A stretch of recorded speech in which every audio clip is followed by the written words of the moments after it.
Assalamu alaikum wa rahmatullahi wa barakatuh. Guys, welcome back to another video on establishing truth. So, my partner yesterday, he recorded a video. And in that video, I just want to reiterate some of the things that he said quickly before we get into the topic of the video. So, this was a joke, really, between us, like, probably in, like, January or February of 2023. We were joking. And we basically said, let's start, like, a channel or a podcast where we talk about, like, theology, religion, politics, things like that. Share our opinions, and let's see what happens. And then we decided to do it, and we made plans for the future. And ever since then, alhamdulillah, guys, it's been absolutely amazing. We have done streams. I love doing streams with you guys. I absolutely love the videos that we've been able to make, the YouTube shorts. Guys, thank you so much for the support. Whether you agree with me or not, we're of two different backgrounds, but we still are friends. We still share this. We still share the same beliefs about everything. That is not getting in the way of us doing all of the things that we want to, right? Like, I talk about videos with him. He talks about videos. Like, we're going to go and do breakdowns on things. And, so I'm going to talk about our future plans towards the end of the video, but I do want to say, guys, thank you for the support. It's obviously a lot. Let's keep trucking. Please share this. We're just a little bit off of 300. We're going to keep moving, inshallah. We're going to keep trucking. We're going to keep doing your last videos, shorts, debates, even if someone agrees to debate us. Share this channel with any person who you think might like it, who you think might gain insight from it, or who you think might want to disagree with us and debate us. Because we're still waiting on someone to accept our debate challenge about abortion. And segue right into the topic of the video, Islam's stance on abortion. So, as I have previously mentioned, and as we have previously covered on the channel, abortion is the murder of an unborn child in a gruesome and graphic fashion that, if done to a regular human being, the same people that are advocating for it would say this is torture. But because it's done to an unborn child, that means that it's fine, because they don't have any value, right? Okay, so now we're going to go through the Islamic stance, and I'm going to show you 4 Quran verses that show this. Okay, so before I begin, Surah 16 verses 50 to 60, and Surah 81 or 82, I think it's 81 verse 59, talk about the practice of burying infants alive, right? And that's definitely an argument against against the pro-choice Islamic position, right? But I'm going to show you more verses that just kind of set this in stone. And I'm also going to show you a hadith of the Prophet ﷺ that proves that the Prophet ﷺ cared for the unborn child, and he knew that it had dignity and worth and value. So, guys, let's get into this, and then we'll talk about some future plans. So let's start with Surah 6, and we're gonna go to 140, and then we're gonna go down to 151, because they say things, but they give several reasons for what they say. Okay, so let's just read this now.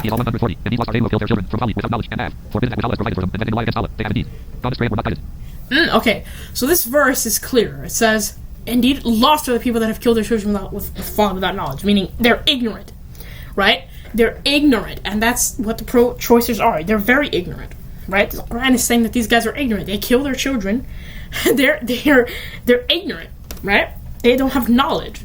And they forbid what Allah has provided for them. What did Allah provide for us? The ability to make children, right? And you're forbidding that by just killing them. Like, the ability to raise children, the ability to make children, the ability to populate. And you're literally ruining that by killing children. And that's actually true, because I believe someone said that there have been millions of babies. And as a matter of fact, let's look this up, guys. How many babies are killed by abortions each year?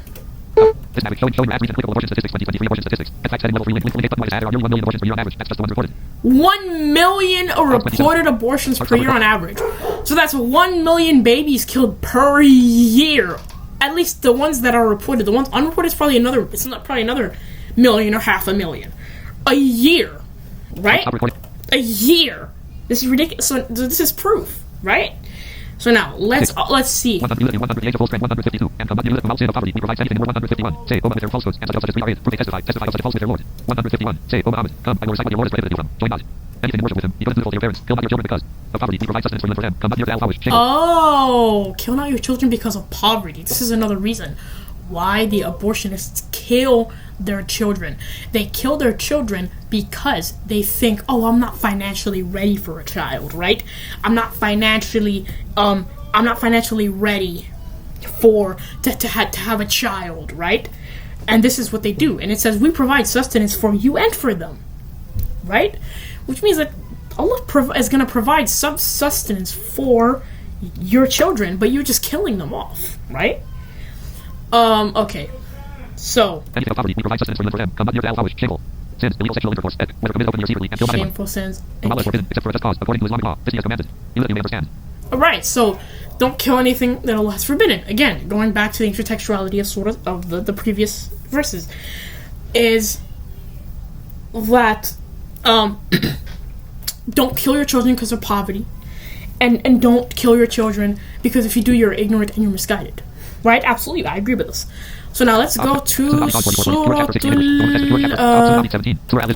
Al-Surah. And let's read from verse 30. Okay, so your Lord enlarges the provision for who he wills. That's clear, right? And then what does it say? Okay, so now, do not kill your children. We provide for them and for you, right? So, same thing in Surah 6, verse 151. We provide for them and for you, right? Okay? So, because this verse is very clear, right? Don't kill your children because of poverty. That's one of the biggest reasons, right? That babies are killed is because of financial stability, right? But if I'm saying if you're if you know you're not ready for a child, then then don't start showing it off, right? That's why Islam has a solution to this problem, because it prevents zina and it prevents fornication. And so if you're married to someone, then you're gonna have a more likelihood of it not being an accident. And even if it is an accident, if you're married, that means you have a stable enough income. Your husband has a stable enough income to be able to support the child. So Islam prevents this, right? 32. And come not near to the unlawful sexual intercourse. Verily, it is of anything that transgresses its limits, a great sin, and an evil way that leads one to the element of Allah. Forgives him. Yeah, okay. So now, let's go to 60. Surah 60. And then we're going to take a look at a hadith. Okay, so let's read 60 verse 12. O Prophet, if believing women come to you, pledge allegiance to you on condition that they will not associate anything with Allah, nor commit adultery, nor kill their children. Oh, wow. So if believing women, notice, right? If believing women, if it's not talking about pregnancy, why wouldn't it just say if believing people? Right? Why wouldn't it just say if believers? It says believing women. Why does it say believing women if it's not talking about pregnancy? Because men can kill their children too.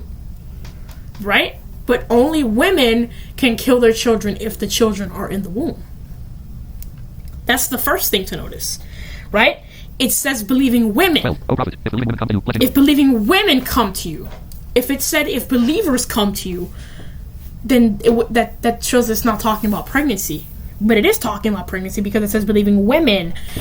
And Allah of the Quran is not like these lives that say men can get pregnant, right? Right? So if believing women come to you, and notice the importance of this. Well, O Prophet, if believing women come to you, pledging allegiance to you on condition that they pledging allegiance to you, right? On condition that they what? Will not associate anything with Allah, nor steal, nor commit adultery, nor kill. Will not associate anything with Allah. Shirk. That's a huge sin. Right? Nor will they steal, nor will they commit zina, nor will they kill their children. right? This shows you how big this sin is, right? It's a few places after shirk in the order, right? It's shirk, then thievery, then zina, or not zina, adultery. I don't know what that's called. And then there's killing your children. This is so clear, it's unbelievable. Will not associate anything with Allah, nor commit adultery, nor kill their children, nor commit perjury as to parenthood, nor disobey anything right. Nor commit perjury as to parenthood. Okay. So now we know it's talking about women, right? Because only women can commit perjury as to parenthood, like do something with children or lie about their children. As far as pregnancy goes, right? Nor commit perjury as to parenthood, nor disobey anything righteous except their allegiance, and ask Allah's forgiveness for them. Allah is forgiving and merciful. And ask Allah's forgiveness for them, right? So now notice two things. One, it says believing women, which means it cannot be taught. It's talking about pregnancy, because if it wasn't, it would just say believers, right? If it wasn't, it would just say believers. If the believing women come to you, and say they want to pledge their allegiance to you, then under these conditions, you cannot associate anything with God, which is a grave sin. You cannot steal, which is another grave sin. You cannot commit adultery, nor can you kill your children. Right?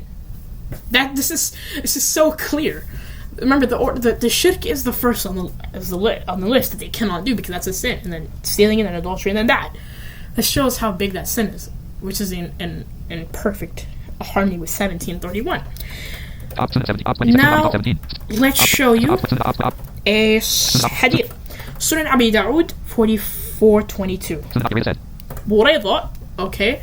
Buraydah said, let's read this hadith. A woman of Ammon came to the Prophet, and said, I have committed fornication. He said, go back. She returned, and on the next day he came to him again, and said, perhaps you want to send me back. As you did to Mazdi Malud, I swear by Allah, I am pregnant. He said to her, go back. She said, I swear by Allah, I'm pregnant. So now let's take a look at the situation. The Prophet ﷺ is someone came to the Prophet ﷺ and said, hey, I committed fornication. He said, go back. She came back. She said, I committed fornication.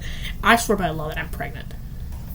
What did the Prophet say to her? Now she's pregnant. What's the punishment for fornication in Islam? Do you guys know? You're going to find out what it is in this hadith. And this hadith is beautiful because it shows you that the Prophet ﷺ cared about the unborn child. She returned, as you did to Mazdi Malud, I swear by Allah, I am pregnant. He said to her, go back. Returned and came to him, as you did to Mazdi Malud, I swear by Allah, I am pregnant. He said to her, go back. She said, returned and came to him the next day. He said to her, go back until you give birth to a child. She. Oh, go back until you give birth to a child. Right? What does that mean? What is the punishment for fornication in Islam? Do you know? It's stoning. It's death. So, if the unborn child doesn't matter, if the unborn child doesn't have dignity and worth, why didn't he just say, okay, hey guys, stone her? She just said that she committed zina. That she committed zina. And her child, if it really didn't matter, if the Prophet ﷺ didn't care about unborn children, he would say, I don't care. Right? It's just a fetus. Like these libs say, it's just a clump of cells. No, he didn't do that. He said, go back. I want you to give birth to this child because I'm not harming this child for your sin. Right? I'm not harming this child for your sin because this unborn child does not deserve that. Because he knows that unborn children have dignity. Unborn children have dignity and worth. No, it's three. As he returned and came to him the next day, he said to her, go back until you give birth to the child. She then returned. When she gave birth to the child, she brought the child to him and said, here it is. I have given birth to it. He said, go back and suckle him until you wean him. When she had weaned him, she brought him the boy, then with something in his hand which he was eating. The boy was then given to a certain man of the Muslims to eat. The Prophet commanded regarding her, so it did. Oh, okay. So now you see that he ordered her. He said, I'm not going to kill you. I want you to give birth to this child, and then you'll have your punishment, so that the child doesn't face the consequences. And the child would have been obviously a fetus when this happened. Was that for her, then given to a certain man of the Muslims to eat. The Prophet commanded regarding her, so it did. Was that for her, and he gave orders about her, and she was stoned to death. And she was stoned to death, right? Now, if unborn children don't matter, why do you think the Prophet say, why would the Prophet say, no, I want you to give birth to this child? This just shows the Prophet cared about unborn children. Then given was that for her, and he gave orders about her, and she was stoned to death. Khalid was one of those Khalid? who were throwing stones at her. He threw a stone at her. When a drop blood fell on his cheeks, he abused her. The Prophet, said to him, gently, Khalid, I am in whose hands my soul is. She asked, reported to such an extent that if one wrongfully takes extra tax with her event to life, the extent he would be forgiven. Then David reported that. Wow, so he actually respects her for repenting and for coming to him and saying, hey, I'm pregnant, what should I do? And the Prophet spared her and said, I want you to give birth to this child. He respects her and says, hey, Khalid, by the man who has my now look. The prophet, question mark, said to him, gently, Khalid, I whose hand my soul is jihad. By him in whose hand my soul is. No, the Prophet did not have to say that. Because anything that he says is authentically traced back to him, we believe without question. Why did he say that? Because he wanted to emphasize how important this is. She has repented to such an extent that if someone was to do the exact same thing, he would be absolutely... If one who wrongfully takes extra tax would repent to a like extent, the same as her, he would be forgiven. Right? Someone who commits thievery. If he repents like she repented, he would be forgiven. Now remember the order, thievery. Right? It's a grave sin to steal. Okay? So, he would be forgiven because of how she repented and how she acted. Prayed over her and she was buried. So this is a beautiful hadith. Right? This is a beautiful hadith because it highlights that the Prophet ﷺ cared about unborn children. And it highlights that the Prophet ﷺ did not stone her right away because he did not want the fetus to suffer. Okay? He didn't want the fetus to have to endure that because he knows the fetus does not deserve that. That the unborn child is a child, and the child does not deserve to have that happen to him. And the child does not deserve to be killed over the sins of the mother, which is in perfect harmony with the Quran and the verse I just showed you. Furthermore, the boy was even given to someone of the Muslims to be taken care of. So he wasn't just left alone. He was given to someone to be taken care of because he wanted to make sure that even her child was taken good care of. Not just the unborn child. When the child was born, he could have said, I don't care about her. Just stone, I don't care. You do whatever you want with her. Just leave her there. No. He actually gave him extra time. Make sure you suck, make sure you do what you do to him. Breastfeed, which probably another year or so. Just to make sure that the child was... So he showed he showed so much care in this hadith. Right? He showed care for the unborn child. He showed care for the newborn child, and even then he gave her, the mother, some time to spend with the child. And to feed the child. Right? And that's something that is caring in several ways. Right? Just what the Prophet ﷺ did. And so this is the Islamic stance on abortion. So, let's talk about future ideas. So, we have several future ideas in the works. We are going to do a stream, I think this Friday, where we're going to respond to an atheist, his butchering of Genesis and other passages. We're going to talk about that. We're also going to we have ideas for a Bible breakdown. I could even do Quranic passages that you guys don't understand. If you guys want me to break down Quranic verses, if you want me to break down Quranic verses. But obviously the Bible is going to be more prophetic, allegorical in nature. The prophetic literatures. We're going to have to do a lot of research. And I'm going to be there for several reasons because I've studied biblical literature. And also I'm kind of there to give Fernando a bit of a challenge. I'm going to point out to him a few things. He's going to have to answer them. We're going to go back and forth. We're going to have a nice conversation. We're going to try to break down. If you guys have any passages that you want us to break down from any of the prophetic literature, let us know. We'll probably do a live stream on it if it's a huge passage or it's a big passage. It's very deep. We're going to have to break it down. We're going to have to just... we're going to have to... We're going to have to, do a lot of research. But if you guys want to get engaged with that, just leave us some passages. If you want us to break down Quranic passages, I will break down the Quranic passages. But, yeah. And we also might go through some r/d trans stories. Because if you haven't seen my latest short, it was about a transgender person who transitioned and talked about the horrors of transitioning. And we want to go through that. And we also want to do a video on that. We have an abortion project in the works, and we had another one on atheism. But we're not done with the abortion. It's called The Horrors of Abortion. I need to talk to them about that because I recorded my parts. I've done a lot of research for that project. So it's dismantling all the arguments of abortion and just talking about how the abortion is done.